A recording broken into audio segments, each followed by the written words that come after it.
I lavoratori pagano quello che invece doveva essere lo Stato a garantire. Pagano nel disastro sociale. L'avvio della procedura di crisi significa cassa integrazione, significa esubero del personale. Il Consiglio di amministrazione di Veneto Strade questa mattina ha confermato l'apertura della procedura di cassa integrazione per 90 lavoratori della società impegnati nella provincia di Belluno. La decisione sofferta ed irrevocabile ha scosso sindacati e lavoratori riuniti questa mattina davanti alla sede di Mestre per una protesta, mentre all'interno il Consiglio di amministrazione era in riunione.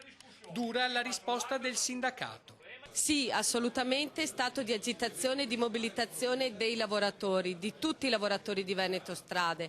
Si parla di un problema per la rete viaria di Belluno, non è questo, si parla di un diritto, il diritto coinvolge tutti, coinvolge la Regione Veneto, coinvolge tutti i cittadini che questa rete viaria quotidianamente percorrono. Noi riteniamo che questa sia una proposta irricevibile perché pensiamo che non possano essere i lavoratori che pagano anche sulla loro pelle il disastro dal punto di vista dell'irresponsabilità delle istituzioni, a cominciare dal governo, perché si parla di finanza derivata, che non ha garantito i 9 milioni previsti per mantenere in piedi questo servizio, che non è un servizio solo per i lavoratori, è un servizio per tutti i cittadini del Veneto sulla sicurezza stradale. Qualcuno dovrà operare sulle strade o le buche vengono quelli, i dirigenti a chiuderle o i politici. Cosa c'entriamo noi con queste dinamiche qui? Sono dinamiche politiche sicuramente. Adesso speriamo che qualcuno ci pensi.